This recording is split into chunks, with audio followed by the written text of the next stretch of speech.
જેવી રીતે રાષ્ટ્રીય કક્ષાએ રાહુલ ગાંધીજીએ બહુ સાબિત કરી દીધું છે કે એક 10x10ના ઓરડામાં 80 મતદારો જો નોંધાતા હોય, માનનીય ગુજરાત પ્રદેશ પ્રમુખ અમિતભાઈ ચાવડાએ ભાજપના પ્રદેશ પ્રમુખની પોતાની લોકસભામાંથી નવસારીમાંથી જે સાબિત કરી દીધું, એક વિધાનસભાની અંદર 65,000 મતદારો જો ભૂતિયા નોંધાતા હોય તો આ પેટર્ન તો બધે જ લાગુ પડે છે। બહુ સ્પષ્ટ છે કે ભાજપના મોટા ગજાના નેતા જો બિહારમાં મતદાર થઈ શકતા હોય તો અહીંયા એવી જ રીતે બહારના રાજ્યના બીજા જિલ્લાના મતદારો 100% દ્વારકાની અંદર હશે। અને દ્વારકાની અંદર જે રીતે અત્યારે પરિસ્થિતિ છે, દાખલા તરીકે નમો વોર્ડ 1 આખે આખું ગાયબ છે, જેવી રીતે ભદ્રકાલી ચોકમાં દર વર્ષે પાણી ભરાય છે, બરાબર છે। અહીંયા જે ભ્રષ્ટાચારે બોરિંગે ભરડો લીધો છે, ઓખા મંડળ અને દ્વારકાની અંદર ક્યારેક ક્યારેક ઓખા મંડળમાં તો મને ફોન આવે છે 30-30 દિવસે પીવાનું પાણી નથી આપતા। એટલે આ લોકો ગરીબોના ઝૂંપડા તોડે, ગરીબોને રેકડીયું રાખવા ના દે, ધંધો રોજગાર કરવા ના દે, નાના નાના વેપારીઓને બોલાવીને ડરાવે, ધમકાવે। આ બધું એટલા માટે થાય છે કે એની પાસે વોટ ચોરીનું સૌથી મોટું હથિયાર છે। એક વિધાનસભામાં 60-65 હજાર જો ભૂતિયા મતદાર હોય તો મતનો ડર જે નેતાઓને હોવો જોઈએ, રાજકીય પક્ષો દ્વારકાનો લગભગ મારા હિસાબે દ્વારકામાં આ કોંગ્રેસની એવી પહેલી સભા હશે કે જેની અંદર 800 થી 1000 જણા બેઠા છે। ઈ જ અમારા માટે ગર્વની વાત છે। વધારે કઈ હું નથી કહેતો। હવે હું પાલભાઈને ને કહું કે એ લોકો ટાઈમે સ્ટ્રીટ લાઈટ ચાલુ કરી દેશે, એટલે અમે ઈ કનેક્શન એમાં રાખ્યું। તમે જો ખાલી અત્યારે આપણી પરિસ્થિતિ જો તમે હજી બધા સમજશો નહીં, બધા બહાર નીકળશો નહીં, બધા જો ડરના ન મને કઈ આવડતું નથી એ તમને ખબર છે, આવડે એ તમને બધી જોયું છે ગામમાં કેટલું બધું આવડે છે, પણ આજ મારા ટાઈમ નથી ને પાલભાઈને મારે આપવાનો છે। અત્રે બધા કોંગ્રેસ મારા મિત્રો વડીલો બરોબર છે।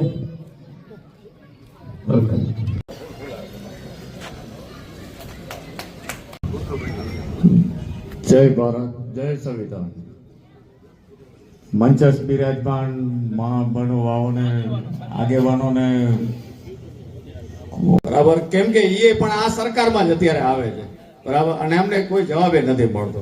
હવે જે વાત કરવાનો છે તે પોશીત્રા ગામની છે, જેનું 6 નંબર હકપત્ર, બરાબર, અને 6 નંબર હકપત્ર એટલે જે આપણો જન્મ થાય અને જન્મથી જે આપણો જન્મ દાખલો બને ને એનું નામ 6 નંબર હકપત્ર, બરાબર। એટલે જમીનનો જોવા જઈએ તો ક્યારે જન્મ થયો ને તેના આધારિત 6 નંબર હોય, અને એ જ 6 નંબર અમારું આજે લગભગ 1992માં 20/3/1992માં હવે શંકરલાલ જોશી સાહેબ કરીને કોક હતા, હવે તેને ખોટા દસ્તાવેજો બનાવ્યા હતા પોશીત્રા ગામના। હવે એના કારણે અમારો આખો 6 નંબર હકપત્ર નાયક મામલેદાર જિલ્લા પંચાયતના જામનગરના તેને હિસાબે આખો તે કોર્ટમાં કેસ રજૂ થયો, અને એ કોર્ટના આધારે હાલમાં અમારું 6 નંબર હકપત્ર કોર્ટમાં ગયું એવું અહીંયા સાહેબ કહે છે, અમને મામલેદાર સાહેબ, પ્રાંત સાહેબ, કલેક્ટર સાહેબ, ટીડીઓ સાહેબ, ડીડીઓ સાહેબ, બધા સાહેબો, બરાબર। અને હમણાં 25 તારીખે મને સાહેબે બોલાવ્યો હતો ઘરી, કલેક્ટર સાહેબે એની કચેરીમાં ખંભાળિયા ખાતે રાજસ્થાનના સાહેબે, અને અમારે બહુ જાજી એવી ચર્ચા થઈ। અહીંયા બીજેપીના પણ નેતા પણ બેઠા હતા, તેનું નામ નહીં આપવું અહીંયા જાહેરમાં, બરાબર, એ પણ બેઠા હતા, એટલે અમારા ચર્ચા પણ થઈ। પણ એ સાહેબે એવું કીધું કે ભાઈ તમે એમ ના કહો મુખ્યમંત્રીને મળવા ગયા હતા। મેં સાહેબ ગયો તો એટલે તમને કહું છું કે મુખ્યમંત્રીને મળવા ગયો હતો। હવે એ કે બધા અહીંયા કે કામ કરવા જ બેઠા છે। ઠીક છે સાહેબ, તો હવે આનું તમે આ વાત કરો, આનું તમારે 6 નંબર હકપત્ર માટે શું કરવાનું છે સાહેબ, થશે કે નહીં થાય, હવે એ જવાબ લેવા આવ્યો સાહેબ। તમે મને બોલાવ્યો ને પણ મારે કાંઈ નતા પડ્યું સાહેબ, આનો રજૂઆત તમે ઘણી વખત કરી તમને, હવે થશે કે નહીં થાય એના માટેનો અમને જવાબ આપી દો, હા કે ના સાહેબ, બાકી બીજું કઈ નતા પડવું। કાર્યવાહી ચાલુ છે, નોલું ચાલુ છે, એ તો અમે સાહેબ ખબર છે, કાર્યવાહી તો બહુ ઘણા સમયની ચાલુ છે અને ચાલુ રહેવાની પણ છે, બરાબર। કેમ કે તમારી કાર્યવાહી સાહેબ માણસ મરી જાય તોય પૂરી થતી જ નથી, બરાબર। પોશીત્રા ગામના ઘણા ખેડૂત મરી ગયા અમારી વાત જોઈ, પણ આ અમારી વાત કોઈ ધ્યાનમાં લેતું જ નથી। પણ સાહેબ હવે આનું થશે શું એ અમને કહ્યું, તો સાહેબે એવું કીધું છે કે એક કામ કરો, એ કે તમે 33 વર્ષ વાટ જોઈ છે ને, હવે 33 અઠવાડિયા વાટ જોઈ લો, આવો આ વોટ ચોરી છે ને એ બહુ મોટું કૌભાંડ છે. એનાથી આપણા ઘણા બધા હકો છીનવાય છે. એનાથી આપણી આરોગ્યની સુવિધાઓ જે મળવી જોઈએ નથી મળતી, શિક્ષણની સુવિધાઓ નથી મળતી. આવા ઘણા બધા પ્રશ્નો હોય ને ત્યારે ગમે ત્યારે બરાબર આપણે લડવા માટે બેઠા જ છે બરાબર ને. ગામ માટે લડું છું અને હવે ત્યાં એવું નિર્ધારિત કર્યું છે બીજા પણ ખેડૂત માટે લડવાની તૈયારી છે મારી બરાબર. કેમ કે ખેડૂત લડાઈમાં મને બહુ આનંદ મળે છે. એ ખબર નહીં મૂળભૂત સુવિધા આપણી દ્વારકાની અંદર જે લારી ગલાવાળાને જે ઉજાગર કર્યા હતા અને જે પાલભાઈ એના માટે અનશનમાં ઉપર બેઠા હતા ત્યારે એ ભાજપની આંખ ખોલી હતી અને નગર બધાને ગરભેરા કર્યા હતા. એની પછી પાછળથી 2-4 જણાને તૈયાર કરી અને એવા ઉભા કર્યા કે પાલભાઈના પૂતળા પછાડો. તો પાલભાઈએ પાછું એવું નિવેદન લીધું છે કે પાલભાઈના પૂતળો પછાડવાથી જો લારી ગલાવાળાને અને પાથરણાવાળાને રોજી મળતી હોય તો હજી 4 ફેરે પછાડી લેજો. એનાથી જો સુવિધા મળતી હોય, માણસોને રોજગાર મળતું હોય તો હજી એ 4 ફેરે પછાડી લેજો. કારણ કે એનો સે તો એને જ જશે. એ લડાઈ એનીએ કઈ રીતે. બીજો મૂળભૂત સુવિધામાંથી આપણે જે પબ્લિકને જનતાને નડતર છે એ આખલાઓની છે. આજ ગાયું રખડે છે, આખલા રોડ ઉપર છે, ક્યાંય પણ વાહન નીકળતો નથી. અને ગૌશાળાઓ વધારેમાં વધારે તો ઓખા મંડળમાં છે. તો ખાલી કબજો કરવા માટે છે કે સરકારી જમીન દબાવવા માટે છે કે સરકારી પૈસા ખાવા માટે છે. રખડતી ગાયો તો રોડ ઉપર છે, ગૌશાળામાં છે નહીં. 13 થી 14 ગૌશાળા આપણી રજીસ્ટર છે, છતાં પણ આપણી ગાયો રોડ ઉપર હોય તો ઈ ગૌશાળાને બંધ કરી દેવી જોઈએ. એક ગૌશાળામાં પોતાની જગ્યા છે નહીં, ટોટલ સરકારી દબાણ છે. અને દ્વારકાની અંદર 10x10 ની ઓયડી કોક ગરીબ માણસ કર્યું હોય તો એને ડેમોલિટ કરવામાં આવે છે. ગૌશાળાના નામે 700 એકર જમીન દબાય છે, એને કોઈ ડેમોલિટ કરવા નથી આવતું. અને માકડા ખડકી દીધા છે 6 માળના દબાણમાં, ઈ કોઈ ડેમોલિટ કરવા જતો નથી. કારણ કે ઈ ભાજપનું છે, એટલે ભાજપનું શાસન છે, ભાજપનો રાજ છે અને દબાણ કરવા વાળા ભાજપના છે. ઈ સર્વે કરે છે કે નાનામાં નાનો ગરીબ માણસ હોય એનો ઝૂંપડો રહેવો ન જોઈએ. અને નરેન્દ્ર મોદીએ 2014માં કીધું હતું કે 2022 સુધી ભારતમાં કોઈ મકાન વગરનું રહેશે નહીં. પણ ઈ તેથી સમજણમાં ના આવી કે ભારતમાં કોઈનું મકાન રહેશે નહીં. એનું કહેવાનું એમ થતું હતું આપણે સંજાની એની ભાષા ઉલટી હતી. આજ કોઈનું મકાન આખા ગુજરાતમાં ડેમોલેશન ચાલુ છે. આપણા બેટને પૂરું કરી દીધું છે, દ્વારકાને પૂરું કરી દીધું છે. એમાંથી પણ દ્વારકામાં જેટલા ભાજપના છે એને ડેમોલિટ કરવામાં નથી આવ્યા. આજ પણ ગેરકાયદેસર ઊભું છે બધું માખડો, તો એને દસવામાં નથી આવતું. એને ખબર પડવી જોઈએ કે આ ગરીબ માણસનું છે તો એને ડેમોલિટ કરે છે. એને મકાન આપતા નથી, કોઈ સુવિધા નથી આપતા. અને 5 કિલો રાશનમાંથી નિર્ભર આ 80 કરોડ જનતા છે. તો એ લોકોએ જવાબદાર લઈ લીધી છે કે આ દેશની અંદર ગરીબી વધારે છે. આજ 140 કરોડનો દેશ છે, એમાંથી 80 કરોડ ગરીબ છે. એ પોતે સાબિત કરી દીધું છે, પોતાના હાથે સાબિત કર્યું છે. તો આ આખો દેશને ગરીબી નીચે લઈ જવા વાળા એ આ ભાજપ વાળા છે. જે કાંઈ મારી વાડીમાં તમે બધા સાંભળ્યું છે એ બદલ તમારા બધાનો ખૂબ ખૂબ આભાર. હું મારી વાડીને વિરમું છું. એ કેવું છે કે વોટ ચોરીના કારણે આ તમારો પોતાનો અંગત રમેશ નગરપાલિકા ચૂંટણી લડે અને દર વખતે 8 મત 9 મત 25 મત 50 મત દર વખતે હારે કે નથી હારતો. તમે બધાએ અહીંયાથી રમેશમાં મતદાન કરો, પણ સામે ભૂતિયા મતદારો છે બરાબર છે. ઈ બહારથી આવીને મતદાન કરી જાય, દ્વારકામાં ના રહેતા હોય એવા આવીને મતદાન કરી જાય. એટલે થાય હું, તમે જે લડાયક માણસને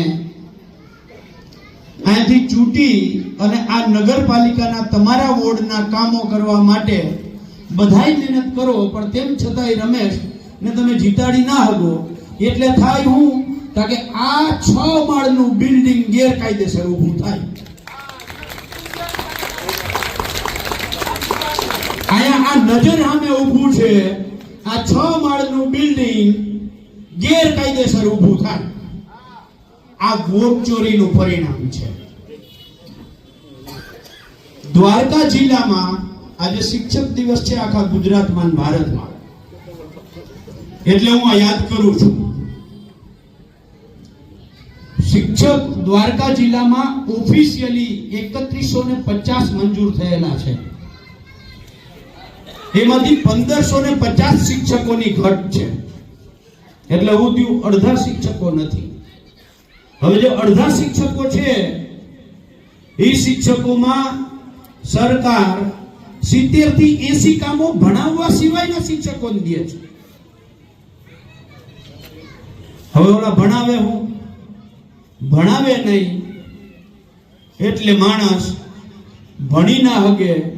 બધાની કેપેસિટી નથી કે ખાનગી શાળાઓમાં ભણાવે. અહીંયા પાછળ જેટલા આવ્યા છે ભાઈઓ, મોટા ભાગે મજૂરી કરીને આવ્યા છે. એ મજૂરી કરતો માણસ પોતાના દીકરાને પ્રાઇવેટ શાળામાં કેવી રીતે ભણાવી શકે? પાછળ ઊભા છે, અહીંયા બહેનો બેઠા છે, આ બાજુ ઊભા છે બેઠા છે, આ બધા જ મધ્યમ વર્ગ અથવા તો મજૂર વર્ગ માણસો છીએ. આપણી કેપેસિટી જ નથી કે આપણે પ્રાઇવેટ શાળાઓમાં ભણાવી શકીએ. હવે સરકારી શાળામાં શિક્ષક નથી અને જે શિક્ષક છે એ ભણાવતા નથી, કારણ કે એને ભણાવવું છે. આપણે શિક્ષકનો વાગ નથી કાઢતા, એને ભણાવવું છે, પણ કામ જ એટલા દઈ દે સરકાર બીજા. વચ્ચે તો એક બનાસકાંઠામાં ઘટના બની હતી. ઓલા તીડ આવ્યા તો થારી લઈને તીડ ઉડાડવાનું કામ શિક્ષકોને દીધું. બોલો, આ તો હારું. મને ક્યાંક એ સમયે ચિંતા એ હતી કે આ લોકો સવારે સ્વચ્છતા અભિયાનના ભાગરૂપે લોટો લઈને કેટલા જાય છે ગણવા માટે શિક્ષકનું કામ ના દે તો હારું. આ સરકારનો કોઈ ભરોસો નહીં. એટલે આવું બધું જ દ્વારકામાં દર વર્ષે ભ્રષ્ટાચારનો ભોરિંગ છે એ ભરડો લઈ લે. દ્વારકામાં લારી ગલ્લા પાથરણા વાળાઓની લડાઈ કરી. શું કેવું ષડયંત્ર થયું આખું દ્વારકા જાણે છે. પણ તેમ છતાંય મને આનંદ એ વાતનો છે કે મારું પૂતળું હળગાવવાથી ઓલા 30 રૂપિયા રોજે રોજના જે લેવાતા હતા ને એ તો બંધ થયા. આ તો બંધ થયા. જે લારી ગલ્લા વાળા છે એની પાસેથી ત્યાર પછી 30 રૂપિયા ઉઘરાવવાનું બંધ થઈ ગયું. તો રોજે રોજનો 30 નો તો એને ફાયદો આપણે કરાવી કઈ ના કરાવી. ચલો તો 30 રૂપિયાનો તો ફાયદો કરાવ્યો. પણ સવાલ એ છે કે જે નગરપાલિકા 30 રૂપિયા રોજે રોજના ઉઘરાવે અને તેમ છતાં એની ઈચ્છા થાય ત્યારે તમારી લારી ઉપાડી અને પોતાના વાહનમાં નાખી દે, તમને કોઈ જાતની નોટિસ નહીં. તમે 30 રૂપિયા ભરો છો, કયા આધારે ભરો છો? નગરપાલિકાએ ઠરાવ કર્યો છે. તો નગરપાલિકાનો ઠરાવ છે, નગરપાલિકાનો ઠરાવ એટલે કાયદો થયો. તો એ જ કાયદાનો એ જ લોકો ભંગ કરે. શું કામ ભંગ કરે? કારણ કે એને ડર નથી મતનો. આ અમારા બહુ બધા ખેડૂત ભાઈઓ છે, બહુ બધા અહીંયા ખેડૂત ભાઈઓ છે. હું તમને કહું છું, જે ખેડૂત ખાતેદાર છે, જેટલા ખેડૂત ખાતેદાર છે, તમારું ખેતર, તમારો સર્વે નંબર અને તમારું 7/12 જોજો. એ 7/12 ની અંદર જો અહીંયા આ ટચલી આંગળીનો આ જે મારું ટેરવું છે ને, ત્યાં જો નકશો આવતો હોય ને તમારા ખેતરનો, તો તમારું ખેતર તમે વાવો છો ત્યાં નહીં હોય. જમીન માપણીની ભૂલના કારણે કબજા ઓલધોમ થઈ ગયું છે. ઓખા મંડળના તમામ ખેડૂતોને કહેવા માંગુ છું કે 2016 પહેલા પ્રધાનમંત્રી પાક વીમા યોજના આવી, એની પહેલા ઓખા મંડળના ખેડૂતોને પાક નુકસાની જાય એટલે 150% પાક વીમો આવતો તો કે નતો આવતો? આ નરેન્દ્રભાઈ મોદી અહીંયા દિલ્હીમાં બેઠા નવી યોજના પાક વીમાની લઈ આવ્યા, સરકારી કંપનીઓની જગ્યાએ ખાનગી કંપનીઓને કામ આપ્યું, અને થયું હું? ઓખા મંડળમાં 150% પાક વીમો આવતો તો એમાંથી આગળ એકડો ને પાંચડો બે નીકળી ગયા, 0% થઈ ગયો. આ જે થયું છે, આવા અનેક મુદ્દાઓ છે, આખી લાઈન થઈ શકે. આ બધું જ એટલે થાય છે કે વોટ ચોરી જે થાય છે. રાહુલ ગાંધીજીએ જે પ્રેસ કોન્ફરન્સ કરી, આ પ્રેસ કોન્ફરન્સમાં એમણે સાબિત કરી દીધું કે એક વિધાનસભામાં 70,000 80,000 ભૂતિયા મતદારો. આ દુકાન છે ને, આ દુકાન બહુ મોટી છે આખી, અને અડધો ભાગ એવા એક બેડરૂમના મકાનમાં 80 જણા રજીસ્ટર થયેલા. આ શક્ય છે ખરું? 80 લોકો એક રૂમના મકાનમાં. કોઈ મકાન 0 મકાન નંબર. તમને જાણીને આશ્ચર્ય થશે કે કોઈ મતદારના બાપનું નામ KJPD આવું નામ હોય. આવા અલગ અલગ રીતે કેટલી રીતે આ ખોટી રીતે મતદારો બની. અને સૌથી મોટી વાત, આપણા ગુજરાતના એક સમયે જેનું નામ મુખ્યમંત્રીમાં ચાલતું હતું એવા ભાજપના રાષ્ટ્રીય કક્ષાના આગેવાન ભીખુભાઈ દલસાણિયા, જેઓ બિહારના અત્યારે પ્રભારી છે, બોલો એ બિહારના મતદાર થઈ ગયા. ભીખુભાઈ દલસાણિયા બિહારના મતદાર થઈ ગયા. દ્વારકામાં પેલા રહેતા હોય, અત્યારે જામનગર, સુરત, અમદાવાદ બીજે રહેવા વયા ગયા હોય, તો એ અહીંયા મતદાર હશે ને અહીંયા મતદાર હશે, ડબલ જગ્યાએ મતદાર હશે. એટલે આ જે ડબલ મતદારો થાય છે, ખોટી રીતે મતદારો થાય છે, ડમી રીતે મતદારો થાય છે, ભૂતિયા મતદારો થાય છે. આ એક વિધાનસભામાં 60-65,000 મતદારો હોય તો પછી એ લોકોને બીક રીએ ખરી? કારણ કે હાર જીત તો 5-7,000 મતોથી થતી હોય.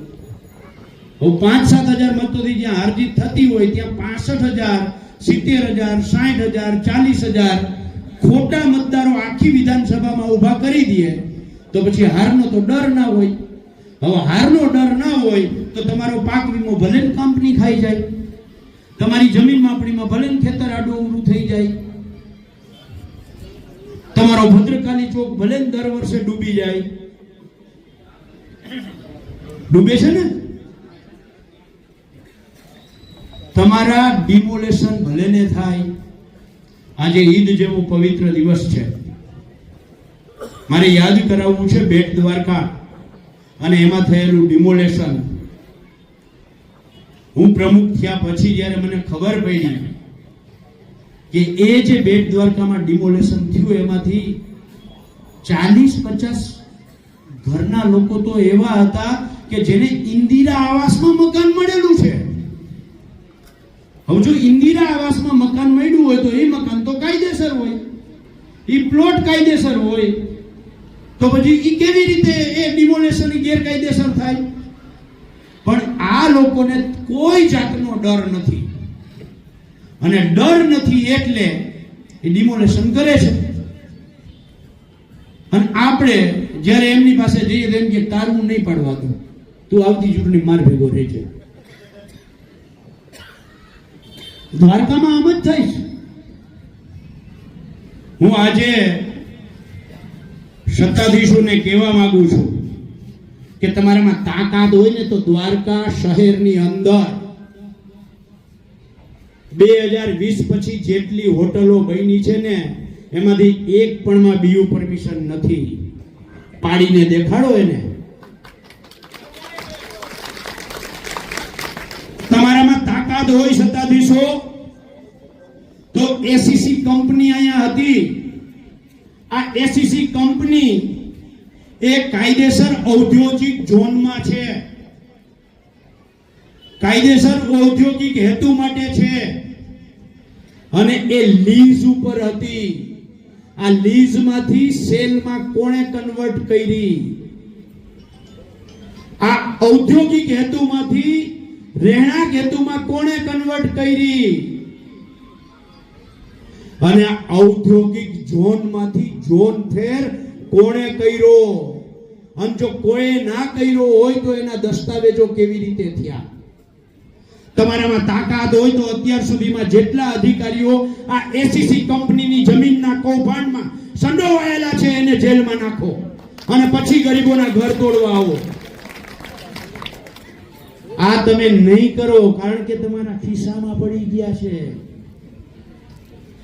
તમે માત્ર અને માત્ર ગરીબો ઉપર ઓલા લારી ગલ્લા પાથરણા વાળાઓને તમે બોલાવીને એમ કહો પાલા ભેગો જાતો નહીં તો તારી રેકડી અમે પાડી દે. અરે મારા ભાઈ, સુરાતન કરવું હોય તો જે ભ્રષ્ટાચારીઓ છે એના ઉપર કરો, દ્વારકાવાસીઓને જે ચૂસે છે એના ઉપર કરો. દ્વારકાવાસીઓ ટેક્સ ભરે છે ને તમે 15 દિવસે પાણી નથી દેતા, ઓખા મંડળમાં 30 દિવસે પાણી નથી દેતા. ત્યાં તમારું પાણી દેખાડો ને પાણીયારા હોવ તો. ત્યાં નથી દેખાડવું. અમારા ઓખા મંડળમાં અમારી વિરુદ્ધ કોઈ બોલવું જોઈએ નહીં. બોલ્યો એટલે બોલાવો અને બોલાવીને દબાવો, ધમકાવો. ભાઈ, સત્તામાં તમે છો, સત્તાનો આટલો નશો હારો નહીં. માં ચારણ આયુએ આશીર્વાદ દીધા છે અને ચારણ આયુ આશીર્વાદ દે એટલે લગભગ રાક્ષસો અને ભ્રષ્ટાચારીઓનો લગભગ મૂળ નીકળી જાય એવી માં ચારણ વાયુના વંદન અને એમના ચરણ સ્પર્શ કરી આશીર્વાદ લઈ અને આપ સૌને વિનંતી કરું છું કે રાહુલ ગાંધીજી કહે છે ડરો મત, ડરો મત, ડરો મત.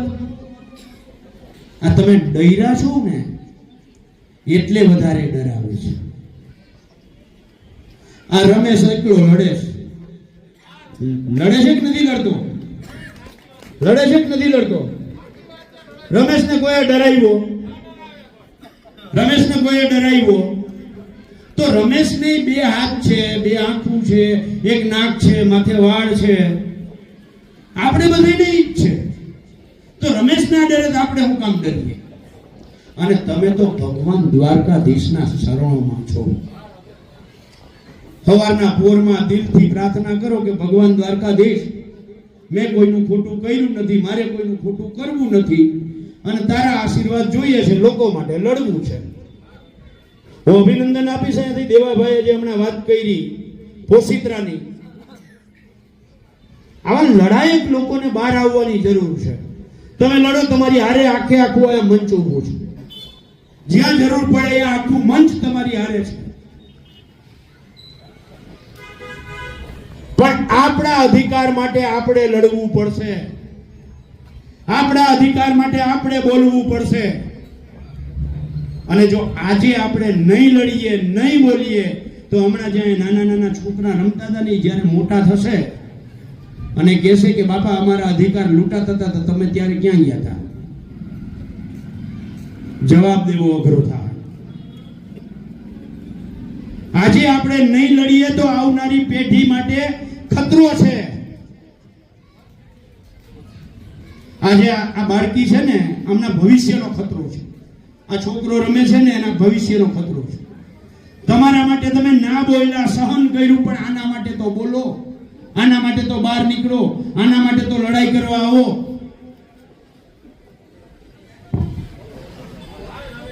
એટલે આપણે બધાએ, હું એમ નથી કહેતો કોઈ એકે, આપણે બધાએ સંયુક્ત રીતે સાથે રહી અને તમારી પાસે સૌથી મોટું હથિયાર માનનીય રાજીવ ગાંધીજીએ આપ્યું છે.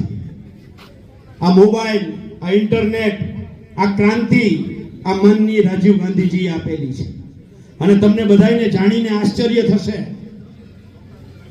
કે જ્યારે રાજીવ ગાંધીજીએ આ કોમ્પ્યુટર, ઇન્ટરનેટ, મોબાઈલ આની જ્યારે શરૂઆત કરી ત્યારે આ ભાજપ વાળા છે ને બળદગાડું લઈને સંસદની બહાર વિરોધ કરવા ગયા હતા.